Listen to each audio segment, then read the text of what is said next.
What's up guys, welcome to JR Strength and Fitness. In this video, I'm going to be talking about 5 questions you should probably be asking your client in your initial consultation if you are a personal trainer. These questions will be a guide so that you kind of have an idea what to ask, how to steer the conversation in the path you want. Whether you are new to personal training, whether you've been doing it for some time and you need to amp up your sales pitch a little bit, this video is probably going to be best for you.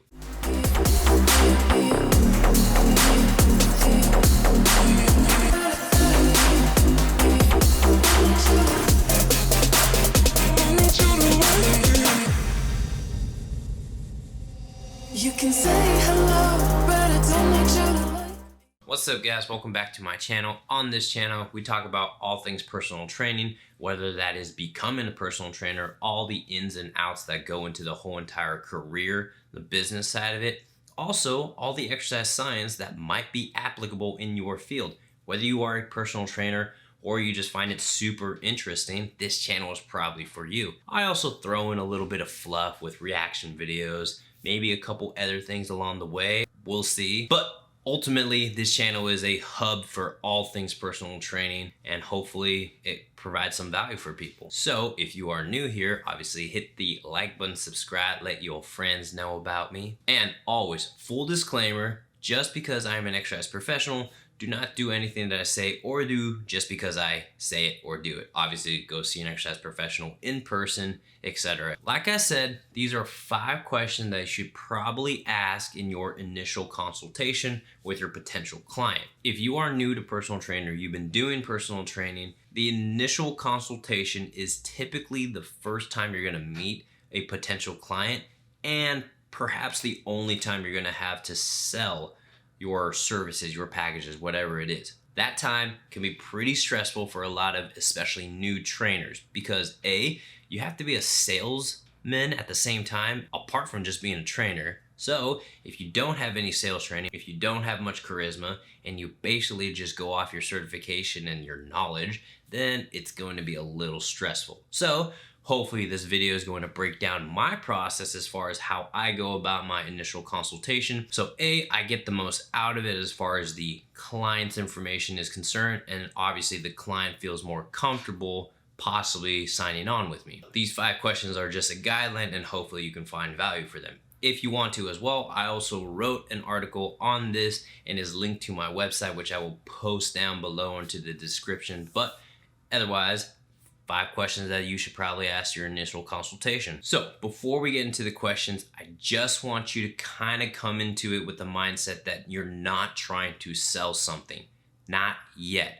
You are trying to create rapport. You are trying to create a connection and understanding with this person, this potential client. What you need to do, you need to find out something about them. You need to get to know them a little bit. So one of the first questions that I will go in with, and it's not really even a question, I basically will tell them like, hey, tell me a little bit about you and what you are looking for. This is a very straightforward initial opener because it's not really a question and I'm automatically steering the conversation in a certain direction. And it's not that you're trying to be pushy, actually pretty good to display that your time and their time is valuable. Obviously, small talk and the little fluff is part of it, but there is such a thing as overdoing on the small talk. Let's get down to business. Let's kind of like get to know each other a little bit because the information that you provide is going to help me provide value for you. So that is a very straightforward way to opening it because in my opinion, a lot of trainers are going to jump straight into the sales. They're going to go into the packages, the promotion, something along the lines like, you need to be doing this. We have this is probably going to be good for you. A lot of people have found benefit on it, but obviously that's probably true, but we don't know anything about this person. So allowing them to actually open up and give as much information as they want to initially, then you can just sit back, listen, pay attention, and obviously respond here and there. That way they actually know you're actually paying attention. Listen and pay attention to what they are saying because they are probably going to give you a lot of information, and you don't want to ask a question they already gave you the answer to. That just looks bad. Obviously, they're going to be telling a little bit about themselves. Some people are very concise. Some people will give you their whole life story. Doesn't matter. You just need to pay attention. They might actually tell you what they are looking for. Yeah, they haven't been working out for a while and they're looking to get back in the gym. They want to do this and that. They can get pretty specific on that one question you ask them. So the initial opener will give them the opportunity to just tell you what they want. So you don't have to ask a bunch of questions because they're probably going to answer most of them just from that answer. All right, question number 2. Have you done any personal training before? This is an important question, and it might seem like a tedious question to ask because they're obviously approaching you for personal training, but some people have done personal training before, and it's kind of something you need to know. Depending on their answer, you can follow it up with a couple different questions. If they said they've done personal training for, then you can get into how'd that go? That way they can give you their experience of it. And it will provide you that kind of expectation of what they have as far as personal training goes. Because if they've done personal training before, maybe you know where they did it at, then you kind of know how they operate and you can at least have an understanding of what the client is going to expect from you as a personal trainer. And obviously their general experience with the whole entire personal training, whether it was good or bad. And that's also another follow-up question. What were some things you liked about it? What are some things you didn't like about it? I need to know these things. So I've had people tell me before about some bad experience they had with personal trainers, whether it was poor exercise selection, whether it was randomized exercise selection, whether they were too drill sergeant-y. Anything that they give you is good feedback for you to actually understand what they are looking for. And that's the main goal. Understand what they're looking for so you can provide value. Obviously, if they said they've done personal training before, then they have a little bit of exercise background. Hopefully. But the question after that can be something on the lines of, what is your exercise training background in strength training? And even for those people that said they've been doing personal training before, you still have to take it with a grain of salt, because we all know that there are some personal trainers out there that, some are better than others. Some will provide different value and different services, and that's totally fine. We need to know exactly what their background is in exercise and strength training. Have they used a barbell before? What is their movement history? Have they not worked out in years? Are they a former collegiate athlete? Those collegiate athletes will have a movement history where they remember certain movements and their body is able to adapt pretty quick. That's valuable information. So just understanding where they are at with their exercise, with their strength training, etc. So you have an idea how you can provide value for them. So once you have their background as far as exercise and strength training goes, then you can ask them a little bit more dire questions as far as, do they have any issues or conditions that makes exercise or has made exercise difficult in the past. This will allow them to open up about potential barriers that they've had to exercise, whether that's physical or something else going on. It's important to know. Maybe someone has lower back pain, maybe someone has knee problems, maybe someone had a torn ACL and they just didn't rehab it right, something along the lines. I've had clients before in a consultation tell me they have Parkinson's disease. How far along the Parkinson's are we? What is our functionality like? We need to know these things. Any sort of issues or conditions obviously can be written on the PARQ or the medical health questionnaire, which you will be doing anyway. But it is important for you and them to actually have a discussion about it, because they will open up about their issues and barriers that they've had. So if someone has lower back pain, they'll say it, they can write it on a piece of paper and just say lower back pain. Okay, what does that mean? How much pain is it causing? How much dysfunction is it causing? We want to know these things, and we also want them to tell us, because we can see one-on-one, we can look into their eyes and actually have an understanding of how much of a disability or how much of a barrier it is for them.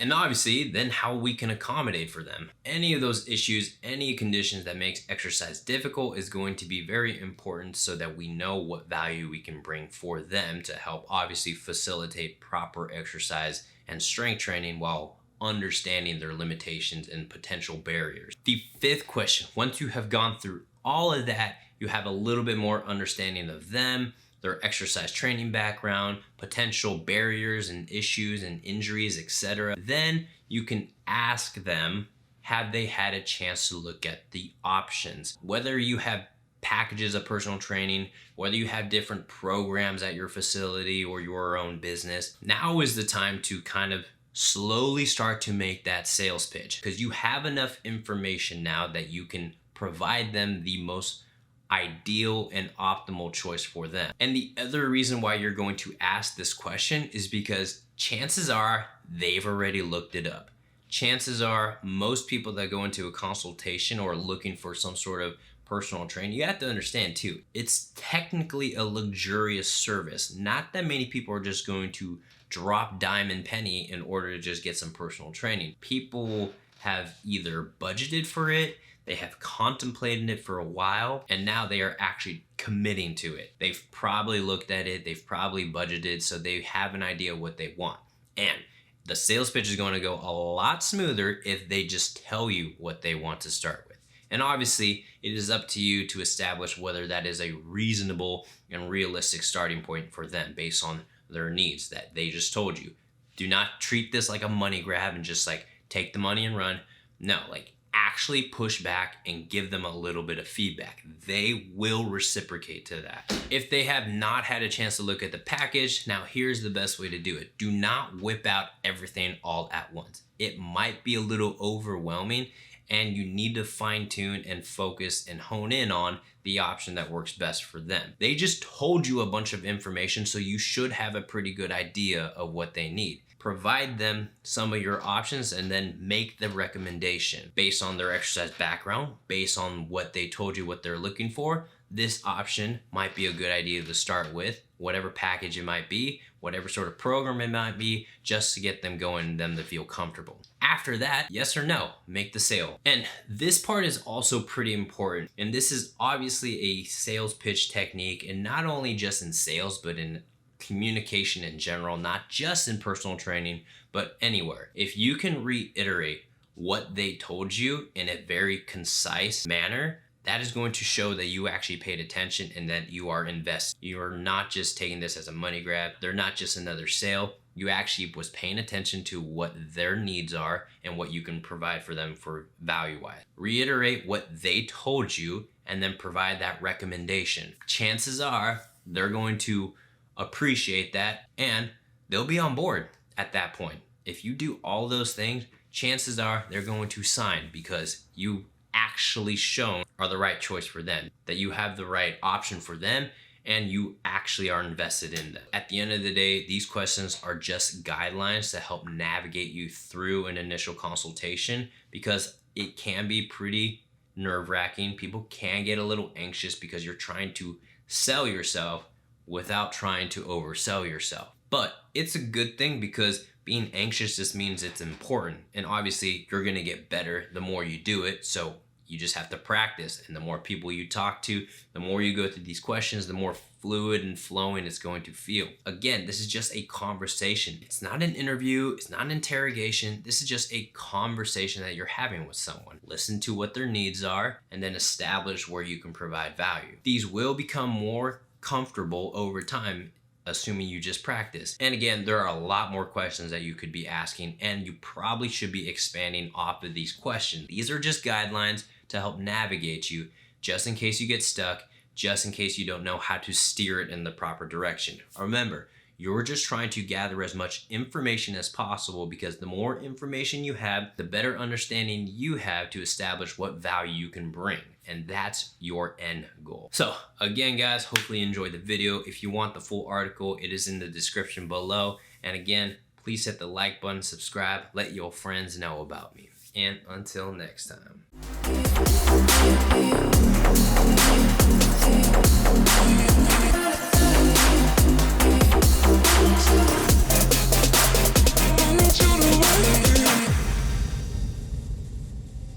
You can say hello, but I don't need you to